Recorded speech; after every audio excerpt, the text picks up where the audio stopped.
Hello friends नमस्कार जय Jagannath welcome to back my channel. तो केमिति अछन समस्त आशा करछन माने समस्त भलरे थिबे मु भलरे अछि। तो आज गोटे नुआ ब्लॉग आपको स्वागत करुच्ची। तो आज ब्लॉग टी कौन आप थंबनेल हि जानीपारे तो तथा मुझे आज के आज जो युद्ध चली भारत और पाकिस्तान मध्य आप जानी समस्त तो समस्त टेंशन अच्छा। तो बहुत सारा लोक माने युद्ध प्रिपरेशन होती बा समस्त एकाठी हवा दरकार। एकाठी हेले ही पाकिस्तान को आम हटाई पार। सी जो भूल कम कर भारत भीतर पशिकी आम सब निरीह हिंदू मानू जो भाया भाव में मारी स्त्री मान आगे स्वामी मान जो भाया मारी पिला छुआ आगे बापा मान जो भाव से मारी सेमती ही मारिक बदला ना दरकार। कारण एमती भूल से आम जदि एमती मारे एमती भूल कर भावे तो समस्त एकजुट हवा दरकार। एकजुट हवा द्वारा ही आम हर पार। तो से समस्ते टेंशन अच्छा। तो कौन करवा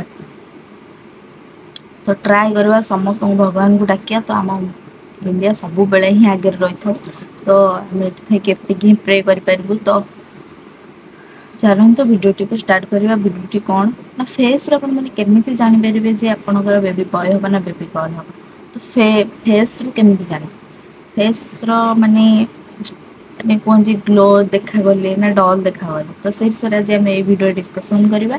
तो चलते भिडियोटी को फास्ट और लास्ट पर्यटन देखिए जमा भी स्किप करेंगे। तो चलते भिडियोटी को स्टार्ट पुराना कथा समस्त कहते कि माने जदि मुह फेस जदि डल देखा जाए ताहले झील हम जदि ग्लो देखा जाए पुआ हम एमती सब कहते। तो मो कह सब मैंने देखा आग काल लोक मैंने सब कथा कहते। तो मो जानवर जदि मो मो मो प्रेगनेंसी मोर पुआ बेले डल देखा जाऊला ग्लो देखा जाऊ ना। तो आउ किसी लोक अच्छा फेस रू जानी दिखती आपंकर पुआ हम कि झील हम। तो डल देखा जाए जदि कहते कि झी हम कारण झी मार ग्लो नहीं जाए एम सब कथबार्ता हमें। तो कहते आग काल लोक मैंने तो बड़ बड़ लोक मैंने कथा ही कहते। तो ये केवल सत कथा नुहे देखिए बहुत केस माने कौन कहले पुओ केस भी बहुत केस माने हूँ डल देखा जाऊँ मुह कार ग्लो देखा कार डल देखा जमी हो। किंतु आपण मैंने डल माने जदि मैंने फेस रे माने व्रण फ्रण पिंपल फिम्पल कला दाग झाइया यहीपरिका देखिए मोर हो जाता पुआ बेले जब आपंकर ये हो मैंने पूरा माने ठीक करें कि आप झी हम कि पुआ हम। तेणु क्या कथा भी शुणवे।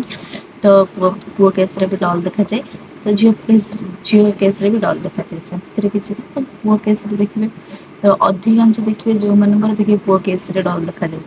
तो एमती हूँ। तो मो केस कौन डल देखा जाता फास्ट फास्ट देखिए ग्लो कर देखिए डल हो। तो एमती तो मिलेनियम कम जुगुरु बढ़े कम बढ़िया जुगुरु भी एमती प्रोब्लेम देखा जाए फेस रे ग्लो आसेनी। तो डल भी देखा जाए।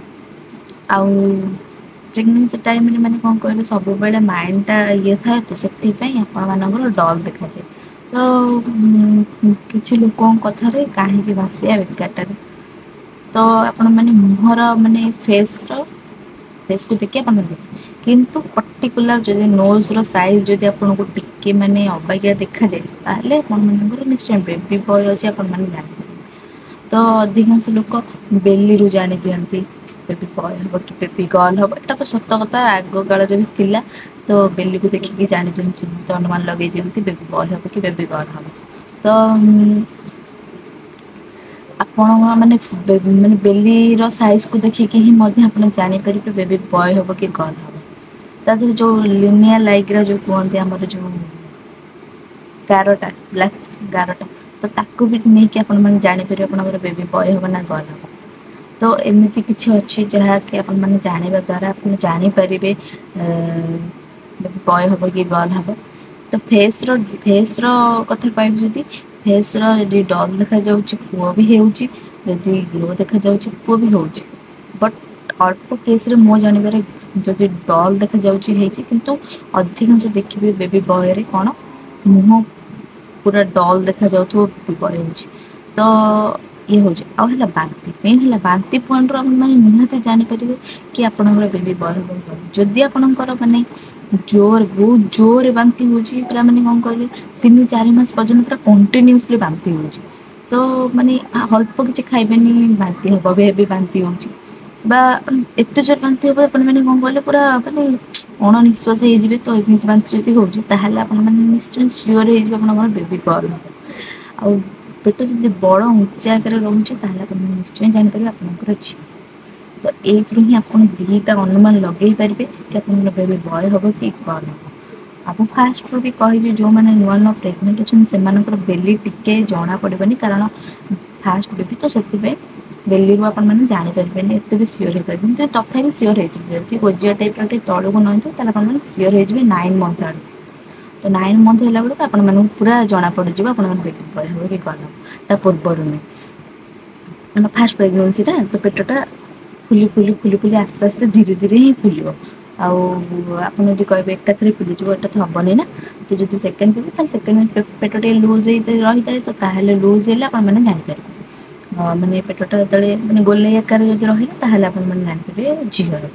ତ ଏମିତି ହିଁ ଜାଣିପାରିବେ। ତ ବାନ୍ତି କଥା କହିବି ପୁଅ ହେଲେ ଯଦି ବାନ୍ତି ଆପଣଙ୍କର ହେଉନି ବାନ୍ତି ଦେଖାଉଛି ବଟ୍ ବାନ୍ତି ଆପଣଙ୍କର ହେଉନି ଯଦି ଏମିତି କିଛି ସିମ୍ପଟମ୍ ଆସେ ତାହେଲେ ଆପଣମାନେ ନିଶ୍ଚୟ ସିଓର ହେଇଯିବେ କି ଆପଣଙ୍କର ବେବି ବୟ ହେବ। ତ ଆଜିର ଭିଡ଼ିଓ ଏଇଠି ଥିଲା। ତ ଫେସ୍କୁ ଦେଖି ଆପଣମାନେ କେମିତି ଅନୁମାନ ଲଗେଇ ପାରିବେ ଆପଣଙ୍କର ଝିଅ ହେବ କି ପୁଅ ହେବ। ତ ଭିଡ଼ିଓଟି ଭଲ ଲାଗିଲେ ଲାଇକ୍ କମେଣ୍ଟ ସେୟାର ସବସ୍କ୍ରାଇବ୍ କରିବା ପାଇଁ ଜମା ବି ଭୁଲିବେନି। ପୁଣି ଗୋଟେ ନେକ୍ସଟ ବ୍ଲଗ୍ରେ ଆସିବି ଏପର୍ଯ୍ୟନ୍ତ ରହୁଛି ନମସ୍କାର। ଆଉ ଟାଇମ୍ ନାହିଁ ଜାଣିଥିବେ ତ ଛୁଆ ପିଲା ସଂସାର ତ ସେଥିପାଇଁ ଭିଡ଼ିଓ କରିବା ପାଇଁ ମଧ୍ୟ ଟାଇମ୍ ହେଉନି ତ ଲାଇଭ୍ ବି ମୁଁ ଆସିପାରୁନି। ତ କିଛି ଭଉଣୀମାନେ କମେଣ୍ଟସ୍ ବି କରିଛନ୍ତି ମୁଁ ତାକୁ ଭଲସେ ପଢ଼ିବି ନାହିଁ। ତ ପଢ଼ିଲେ ମୁଁ ତାଙ୍କର ମାନେ ଭିଡ଼ିଓଟାର ରିପ୍ଲାଏ କରିବି। ତ ସେ ପର୍ଯ୍ୟନ୍ତ ରହୁଛି ନମସ୍କାର ଜୟ ଜଗନ୍ନାଥ ପୁଣି ଗୋଟେ ନେକ୍ସଟ ବ୍ଲଗ୍ରେ ଦେଖା ହେବ ଟାଟା।